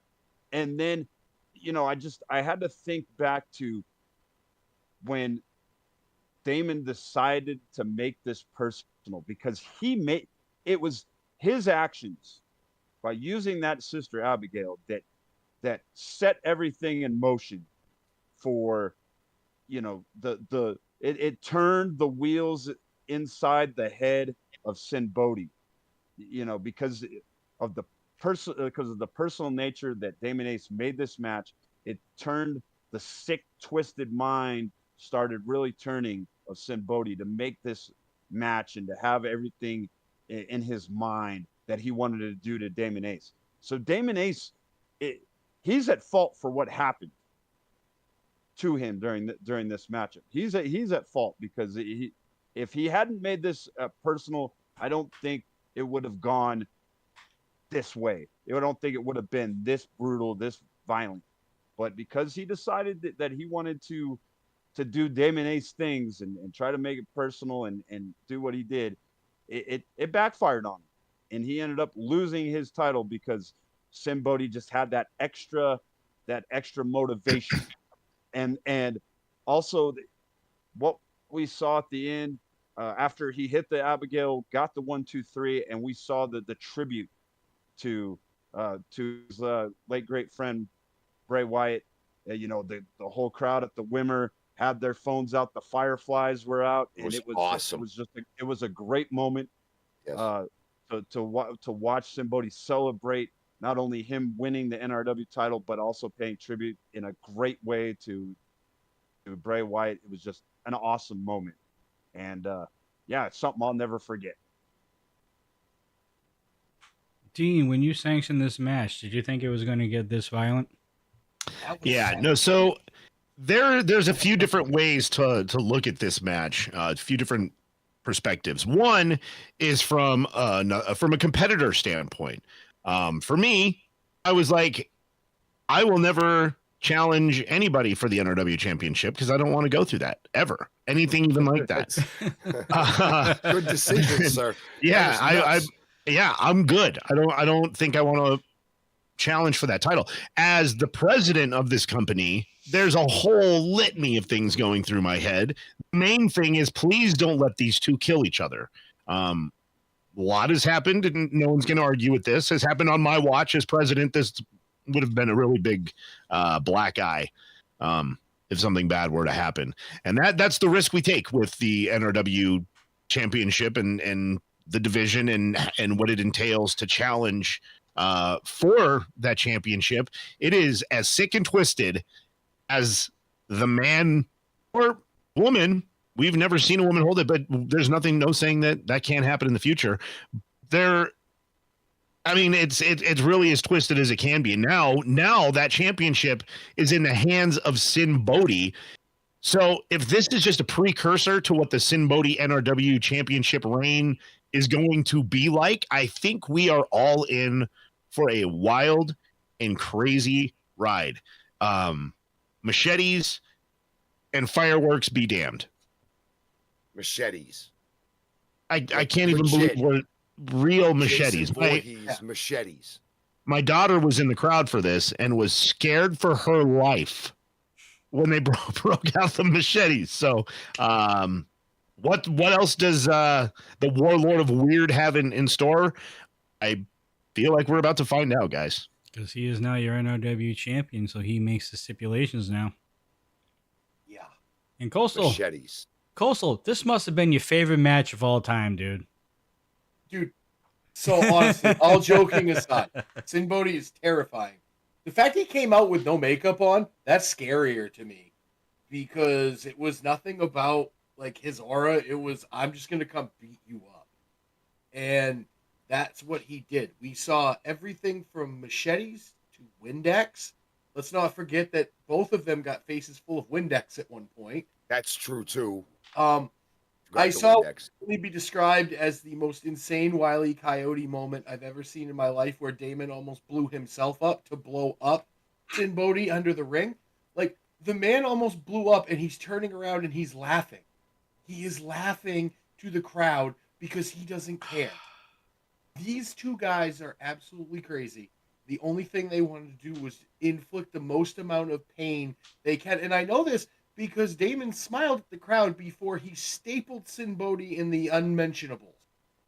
I had a bird's eye view for that in the crowd. That was scary. And I don't want to get weird with Sin Bodhi. The NRW title, okay, Sin can have that for as long as he wants because I don't want to sign up for that. Dean's absolutely right. That's literally signing up to be just abused and tormented for as long as it takes. Matches like that could take years off your career. Who wants to go through that? It was incredible Besides to be in Damon the Ace. crowd. I was a fan again for a moment. I did the pre-show with Lucas, and then I went and sat in the crowd, and this was the match I did it for. They were all excellent, but I wanted to see this one from the audience aspect, and I'm glad I did because it's something I will remember forever. You just didn't want to have to clean up the mess afterwards. Man, there was cinder block everywhere. Oh Yeah. my goodness. Any of you guys that think, oh, those weren't real cinder blocks? They were real. No, no. They were absolutely real. Extreme. And that sledgehammer, those machetes. Machetes. Yeah, machetes. They stuck together. They were sharp enough to cut and stick together. Well, there you go, folks. Sick. And people who were there in person. Easiest thing I've ever seen. All right. We move on from the NRW Championship and we move directly into the main event of the evening, the Rocky Mountain Pro Championship between Curtis Cole and yours truly, President Danger Dean, making his triumphant return to in-ring competition. Of course, we're going to start with Dean here, because why wouldn't we? We want to know what he was thinking and what he was feeling during that match. So, Dino. Well, I'd be lying to say I'm not disappointed that I'm not sitting here with the title. My confidence was at an all-time high going into this, and I knew that Curtis Cole was going to try something Curtis Cole-ish, and he did. And Marky, thank you for you did your job. You got those knucks away from him. I knew he was bringing something to the ring, and lo and behold, we nipped it in the bud at the beginning. I feel like I gave him a good run for his money. I was really expecting. I didn't know how the body was going to hold up, and to my surprise, my back actually felt okay. There were moments where Curtis was attacking my back. There were a lot of things I watched back and was like, ooh, kind of cringing at, because my back was kind of a focal point. But all in all, I felt really good in there, and so. It was just one of those things where you're challenging somebody for a championship, and where you think you've got the plan going forth, and I am the master of having an insurance plan when it comes to the Rocky Mountain title, and I think that my 6'5", 265-pound insurance plan this time around, I thought that was well in place. Dak Draper. I told him if this thing goes sideways, and I told him not to intervene unless he saw that things were completely on its head. And we found, Marky found himself on the wrong end of a bunch of calamity, and I'm thankful for Dak for coming there to my aid, but it wasn't enough to prepare for. Curtis Cole just had that extra sliver, just a hair more than I was prepared for with the low blow, and coming up just short. Yeah, both of them. Yeah. So I'm really proud of what I did in there. I'm really happy with the performance. Very disappointed that we weren't able to usher in a second RMP title reign, but it did give me a little bit of confidence, a little bit more of motivation. Maybe I can't do this thing every single week. You're not going to see me challenging superstar after superstar on Charged, but maybe this is time to put the locker room on notice. I am the president of this company, and look, I've taken a lot of ass whoopings. from Superstars as the president of this company. Yes, People you have put have. their hands on me. Yes, And he has. I think at this point, it's putting the locker room on notice that that's not going to happen anymore. And if it does, I'm not afraid to lace up the boots one more time, and we'll get in there and we'll handle it like men.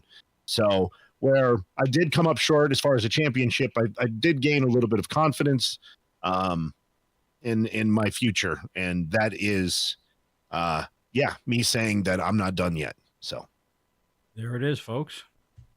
Because he damn sure didn't He look done finally answered my throughout question. that whole Full match. charge. He did. Go ahead, Coastal. Dean, you came up on the short end of brass knuckles and 2 low blows. You absolutely prepared for everything Curtis had. You were there with him step by step. Just can't out-cheat Curtis Cole. He doesn't suck at cheating. He's mastered it. He understands it. And God damn it if he's not good at it. And he's also good in the ring. Much as I almost vomited in my mouth there to say it, he had a game plan. As you said, Dean, he worked the back. He really tried to ground you. Not that, you're going to fly around like Rey Mysterio, but you're a high-impact guy. So to ground you takes away a lot of momentum, a lot of strength. Curtis had a good game plan. I don't think he understood the Dak Draper insurance policy. None of us did. But again, he used his environment to his advantage, and unfortunately, Marky was part of that environment. And kind of got a little on the wrong end, as you said, of a spear. For those of you that haven't seen it, Tier 2, $9.99 on YouTube. Go watch Shocktober. Watch the main event. It's amazing. But again, I don't want to say he over-prepared. He just did everything at all costs. And that's what Curtis Cole's MO is. Dean, I'm super disappointed that you don't have that title right now. We have to live through more of this Curtis Cole fiasco, but another time, another place, who knows, right, Dean? that's right. And I've been on the short end of the Wake and Dustin Urich when I was challenging for the championship. I fell short. Now with Curtis Cole, and I think that in all of this, I think that I've learned that maybe the tone that I set during my title reign, a lot of these guys are not mirroring, but they're evolving it. So where I was able to hold on to my title and maybe not the most of, favorable or crowd favorite ways, these guys have taken what I've done, and we saw it on, the rewind right before this. They've taken what I did and taken it to a whole new level. And I guess that's the monster that I created. As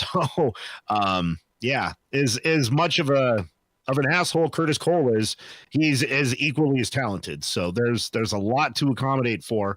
I came up, like I said, short, but I don't think I came up a football field length short. Oh. It was just a Good just God, a sliver. You came up No. Tennessee Titans short against the Rams. And 1 yard. No, Marky, and if it weren't for being the official in the match, yeah. what was your preparation going into the match first, and how did you somehow manage to recover at the end or try to get your wits about him? Because it seemed like after you took the spear, it took you a while to kind of get your head back on straight. What was that like? Well, it was the first spear that this fine, wonderfully lettuce gentleman in the bottom here has thrown in years and years, and it was going directly at Curtis Cole's chest cavity, and Curtis pulled me in the way, ducked out of the way. So it was one of the biggest moves that Dean had hit in nearly a decade, and Curtis ducked out of the way, and I ate it. No wonder. I can't believe I even got up. I can't understand. I can't let you people know. I've been hit in training. I've been dropped. I've been slammed. I have never been hit that hard by a guy, because everything was on the line with that one spear, and Curtis just does what he does and what he'd been doing all match, getting away with it, and then just kind of yelling and screaming, "Oh, what do you want? What do you want?" He did it with the turnbuckle, as I watched back later on. That's what started on the back. I didn't see that, Dean. I'm sorry. He had his I didn't body. see it either. I watched missed it back together to the end. And I said, how did I absolutely miss that? Because I saw what happened to your back, and then that's when he fixed it and everything. He is a master at deception, at misleading where you are and what he's doing. He shouldn't even be a wrestler. He should be a magician. He'd be making money hand over fist in Vegas somewhere, doing magic acts and things like that. But I thought you wrestled one of the best matches we've ever seen you wrestle. The adrenaline was high. You could tell that the adrenaline was high on both ends. Curtis Cole kind of frustrating in the beginning, taking walks, just being a punk. You know, you could tell that it was building. Even KD said it on commentary that this match had a wicked, wicked big fight feel, because it really did. There was a constant vibration that I can feel as the referee, because I'm keeping an eye on these guys, but I also feel the crowd. I don't know what it's like to be a superstar in that moment, to actually be wrestling if you're that focused on the other person. But Dean, I can tell you this, the building was vibrating through that whole first few minutes of it, and then the crowd was on the edge of their seat the entire time. You came so close so many times, but it was that turnbuckle that he got out of the way that really kind of was the difference maker and sent the match on a different, tangent, should I say. And I'm sorry that I missed that, but we were right on every single time. You knew something was coming. You told me to check his knee. Bang, there's right there. We've seen it 1,000 times. And then once I was down, the first thing he did was go right for them in my pocket and use them. And then after you finally do get up and get the opportunity to have your advantage, you do the right thing. You had those knucks. You had that opportunity to be that same scumbag, and you chose not to. So you went out on your 2 feet, and he went out on his chicken ass and kind of ran away with the belt at the very end. And even when I handed him the belt at the end, he shoved me down like an ass. But I thought you wrestled a gem of a match. He got out of dodge. We've mentioned it before. And even after Dak comes out, and even after everything else, he manages to kick out at 2.99 twice. I'm sorry, brother. I had to call it a million down the middle, and it can't be faster. You're one of our buddies here. You're an honorary dude. You're the presidente of the whole situation. Man, you... I really feel like you took the short end, dude. I'm sorry. I would never have asked you to do anything differently. I think you called it as well as you could. Thank you. And in hindsight, maybe I should have just cracked him in the face with those damn knucks, man, because, hindsight being 2020, it would have been nice to really clobber that son of a bitch with those. Yeah, with but those 2020 knucks, sucked. So I still think you made the right decision. I still think you made the right decision. I felt like I had this thing up until, the very end. And I'd like to think that I made Curtis Cole sweat just a little bit himself too, to where he thought maybe, oh shit, this might be it for me. So, no, we didn't get the victory, but I'm proud of what we did in there. Being the third guy that was in that match, Dean, hold on real quick, just to touch on what Dean just said. Being the third guy, there was some times where after you would hit him, you guys were separated and I would walk over. I heard him say, oh shit, I can't move, many times. I'm just letting you know straight up that he was gasping for air and not knowing what base he was running to. You had him on those heels, and if he didn't cheat his ass off, we're sitting here talking to the brand new RMP heavyweight champion. And to Lucas Bradwell to finish it off. Had this match been against anyone else, I would applaud Danger Dean for, doing the right thing and not taking the low road. But because it was against Curtis Cole, I can't get over it. Like, you should have just hit him with the damn brass knucks. And I know. You Lucas crushed is my saying dream. everything we're feeling. He's saying everything that we're feeling. Everything. You crushed my dreams. I mean, I've got Curtis Cole, is the bane of my existence, and you had a chance to just make my whole year, and you didn't do it. But I still love you. You did. After all is said and done, you did do the right thing. But damn it, he didn't hesitate. And he wouldn't hesitate again, and he'll do it over and over again when he has any opportunity to do it. But I will give the damn devil his due. He knows how to always take those opportunities. He had the opportunity, he took it, and that's why he's the champion. He did the unthinkable by beating David Drake. He did. When I saw Dak Draper come out during this matchup, I thought, oh, here we go. This one's in the bag. And still, I don't that know how lucky Cole kicked out of that. Yeah, that lucky SOB somehow, some way survived that and still figured out a way with everything going on to still come out and beat who I still consider one of the greatest Rocky Mountain Pro champions of all time. Even though Dustin Urich beat your record, I still consider you one of the top 1 or 2 all-time champions that we've ever had. So thank you. And damn, Curtis Cole still figured out a way to do it. I haven't been able to get over it. It still eats in my crawl, but I give you all the props in the world for going out there and putting on a great show after, not being in the ring for almost 2 years. It was a great performance. Thank you. No, if I were to give any advice to any competitors who are facing Curtis Cole in the future, and you come to the point in your match where you like, okay, maybe I can use these knucks because he's used them on me. Please use them. Just do it. Because as you pointed out, he's going to do it. The president will have his back turned, I promise. That's right. As a competitor, that would be my advice. Now, as president, please leave the knucks at home. Don't bring them to the ring anymore. I see nothing. I see nothing. Yeah, but God, it's just, my daughter was in the crowd, and it was just that moral fight. Like, do I do it like this? Do I win like this, or do I set the example? And I chose the example. Yeah, I think you did the right thing. The attitude got to you.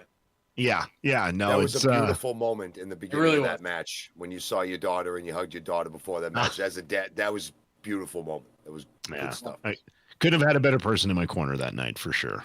There you go. That's why we do it. Dean, I think you did all of the RMP faithful and even the RMP locker room proud that night. That's for sure. Thank you. And now you're back to more important things at hand, which is now your presidential duties. A lot of cleaning up to do. Yes, you do, sir. It doesn't get easier.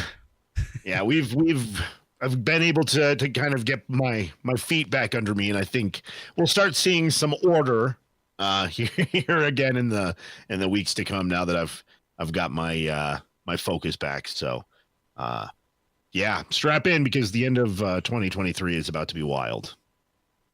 Yes, it is. And speaking of, the next couple months, we do have No Thanksgiving coming up in literally probably about 2 or 3 weeks from now. It's coming up pretty fast.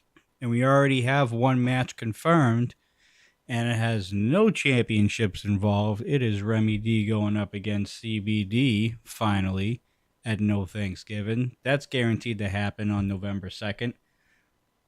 What else? You're just going to have to tune in to Charge every Tuesday night at 6 p.m. Mountain Now time. Yeah, Mountain Now time. Mountain Now time. Oh, yeah. Dean wasn't here when I got ridiculed every week about Mountain Standard Time and Mountain Daylight Time. So now I just say Mountain Now time. Yeah, I see both Mountain Standard, Mountain Daylight. I think I use Standard, but I think it's all the same. No. No, daylight is when daylight. Right now, I think we're in Mountain Daylight Time, and then once we change the clocks, once we fall back, then it's Standard Time. Yes. I hate. Can we please do away with the stupid daylight? Yes. Thank you. I agree too. I do not care if I go to work in the pitch black. I am sick and tired of darkness at 4:00. That sucks on an afternoon.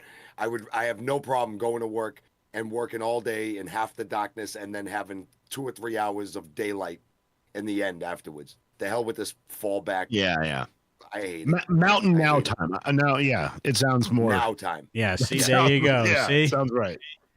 No, not everywhere, but Arizona is Mountain Daylight Time. Okay. Yes. Isn't that the only Yeah, state they that doesn't never- have don't to deal with that? change. They Yeah, never Yeah, never they don't change. change. They're always Yeah. counting daylight. Yeah. What makes them so special? They They voted. voted on Because they vote. Yeah, they voted on it. So I feel They like voted to just Colorado's do it. voted on it. I feel like when I lived in Florida, they voted on it, and then it was still like never like put into place. Like what is so crazy about the time? Like I know it has to do with farming and all of that stuff, Yeah. but like It was from like Come a on. couple hundred years ago. Cows Yeah. farmers don't know had more what time it is. yeah, Cows exactly. don't know they have an hour. No, Like- no. Stupid. And I technology, agree. I feel like maybe technology has maybe changed some of the necessity for early mornings, late I nights. think or a lot of how that You know, has you- with some You lot of can grow automation. stuff inside now with lights. You don't need sunlight all the time. Yeah, see, there you go. They got some hydroponic stuff. I mean, yeah, we've gone Yeah. a long way. We've come a very long way. in Great those technology in regards. agriculture. Come on, Horticultural states, situation. figure this shit out. Let's go. I don't want to have to do this anymore. God. But it's Mountain Now time from now on, so I don't care Mountain what. now, Mountain Yeah, now. so I don't care what you say in chat. I'm tired of the ridiculing months in and months out about standard and daylight. You know what? Right there to you. It's Mountain Now time from now on. Mountain now. And it'll be Eastern Now time pretty soon, too. So that's going to be a thing. I don't care. Well, it's Eastern now, right now. It is. It's Eastern now. Yeah, it's Eastern now. It's Eastern right now. Mhm. It's All always right. dude's time. So again, charge at 6 p.m. Mountain Now time over here on YouTube, and it'll be followed by Dudes and Belts Recharge, where we cover everything that happened during this week's episode. Right afterwards at 7 p.m. Mountain Now time. And I believe we will have Ignition again this Thursday. Pre-show starts at 6:15 p.m. Mountain Now time. And immediately after that will be the Dudes and Belts Reignited show, where we cover everything from Ignition right afterwards. And I think, at least recently, we've been going live right around 8 o'clock p.m. So seems to be the trend going forward. There is going to be some changes in a couple weeks. We'll probably have actually the founder, Mercury Yaden, on at some point to address the changes that are going to be coming in a couple weeks. So be prepared for that. And we also have a couple things that we're working on the dude side, as well as a new Patreon that we are going to be starting up probably beginning at the end of this week or the beginning of next week. More details will come arise of that, and you guys get to entertain yourself with some exclusive content never seen before. So there you Are go. we going to show them the stuff that we stuff before we do the thing? The stuff Is that what that before stuff? the thing? Of course. Yeah. You don't want to see that stuff. Is that the stuff? That was the stuff. It's the stuff. They're going to like that stuff. I think they'd like that stuff. They should like the stuff. I think they'd like that stuff. That stuff is fun. And it's going to be on the very cheap too. We're talking like a couple bucks. Like, we're not going to charge you guys for the extra stuff. So Dude, to laugh your ass off. exactly. Yeah. So that's what's coming up. I know, Lucas, correct me if I'm wrong, but there is a Summit Tacos coming up for Rocky Mountain Pro Live this week. Yeah, I believe this is the very last one of the season, as far as I know. So yeah, I think it's coming up. Is it Friday? I think it said the 21st. So that would that would be be Saturday. Saturday, yeah. That'd be Saturday. Yep. All right, so Summit Taco. Well, RMP will be at Summit Tacos. I don't know the exact location. I think Lucas might be able to help me out with that, or Fourth Row in chat. There, it's up. It's up is there. it Longmont? It's up there. Yeah, it's up. It's up, It's up there somewhere. Isn't all of Colorado up there anyway? Like, No, is it it's all down up there from us. Down- It's down down there Out from us. there. It's out there No. from us. It's If- out there. If But it's they're up there. if it, I say, like, if it's in the Springs, I say down in the spring. If it's like Fort Collins or Longmont, I say it's up there. And then Okay, if yeah, it's 'cause like the out in the Springs are plains, south if, of Denver, right? it- About an hour yeah. or so, kind and of. then if it's in the plains, I say out in the plains. It's out in the plains. And then mountains is always up in the mountains. Now. So where is the exact location for Top Summit Tacos again? I think we went off on a tangent. I'm looking that up. Maybe Mr. Fourth Row, you there we go. He's Mr. I was all right, over it. Longmont. There it is. It was Longmont. It's Longmont. He's got the exact address. 237 Collier Boulevard. All right, make sure you copy and paste that to your clipboards, ladies and gentlemen. That's where Rocky Mountain Pro is going to be this Saturday at Summit Tacos. So do we have a time? Yeah, we have now. A time that, help me out, Fourth Row. Time. We just went through this. We did. What the hell is going on? There's some time loop stuff going on here. What do we do? The only thing that I have is that there's Summit Tacos this Saturday. That's all the info I got. Okay, I don't live down there. Out there. What the hell ever? No, it's west. If you're talking about somebody living in like Florida or something, that's down there. I give up. North Carolina. 2024 is going to be the year that Johnny Deathdrop retires from hosting any type of shows whatsoever because you guys drive me up the goddamn wall. It's not our fault that you hate prepositions. It's not just like, you, it's them. It's them. No, it's a coordinated effort. I'm not going to lie. Like it's a we don't get too much to mess with you. So it's Mountain Now, and you hate prepositions. We understand this, okay? I need to drink more. Get it. Hey, at least I didn't give you any crap about giving and giving today. Because I said it right. No, you didn't say it right. Yeah, I was almost gonna congratulate you, but then I thought that would be a little bit of a slight, so I didn't want to say anything. Oh God. Fourth Row says he thinks 6 p.m. Mountain Now time. 6 p.m. Mountain Now time it is. All right, so Summit Tacos. Thank you, Mr. Ford. Do you want to be the president of this company? Oh my God. 237 Collier Street, Longmont, Colorado at 6 p.m. for Rocky Mountain Pro Live at Summit Tacos. There you go, folks. There it is. We done.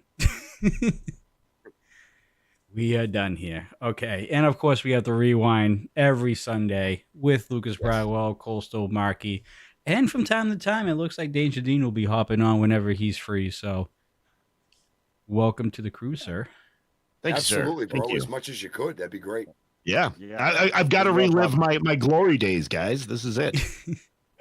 He's like, this is it. No, I don't think so. I think never say never, buddy. This is my Polk High, and I'm Al Bundy. This is Polk High. Yeah, your 463 is like the 4 touchdowns in one game. In one game, that's right. That's right. I sell shoes now, goddammit. I sell shoes. Oh, God. All right, folks. Other than that, folks, that is going to conclude this week's episode of The Rewind. We thank you so much for tuning in with us. We greatly appreciate you all on these platforms. Like I said, there is going to be some changes in a couple weeks. We'll have the founder on. We'll be able to announce all those when the time comes. But until then, folks, make sure you tune in for Rocky Mountain Pro Charge at 6 p.m. Mountain Now time over on youtube.com/Rocky Mountain Pro. Subscribe, hit the like button, leave the comments on both YouTube and Rumble, Twitch. Move over to YouTube and then tune in to us when we go live over there. And other than that, we are done. For myself, Johnny Deathdrop, Ghost Crusader, Marky Pins, Lucas Bradwell. What in the... There's a kitty. It's a coastal kitty. It's a coastal kitty. Well, hey, I got a dachshund. What in the... Nice. Where's my cat? My cat was where's my interview. animal? Hey, get over here. Come here, animal. Get over here. I mean, I got a Koyama. Does that count? I got a Koyama. That's like a pet cockroach. Chop. Sorry. All right. For Coastal Crusader, Monkey Pins, Lucas Bradwell, and Danger Dean, we will see you guys on Tuesday for another episode of the Do's and Bells Recharge Post Show. As always, folks, stay safe, stay classy. We'll see you on the next one. Take care, folks. Don't miss a moment of Rocky Mountain Pro action with options that suit your tastes and needs. Check out new episodes of Charged and Ignition. Interact with your favorite stars and personalities, all for free. Subscribe on YouTube, Twitch, and Kick, or follow us on Rumble. Upgrade to the pay-per-view membership on YouTube and don't miss out on any past and present special events and episodes of Charged with more content added all the time. Check us out on any of these platforms and search RMP Wrestling to get more pro wrestling elevated.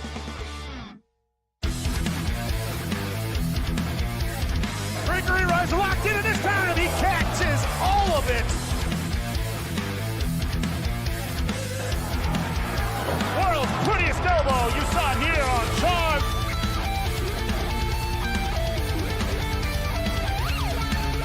And the ring couldn't even take the impact. No.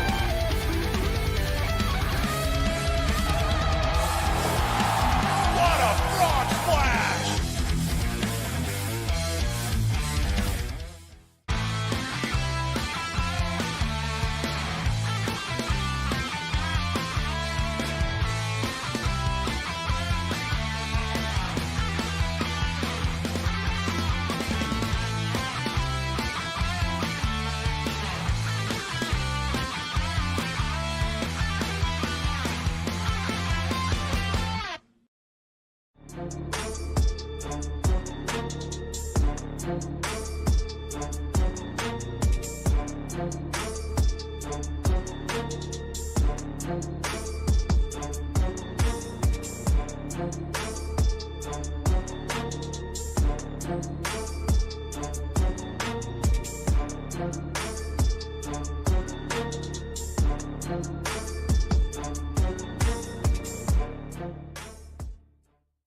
Don't miss a moment of rock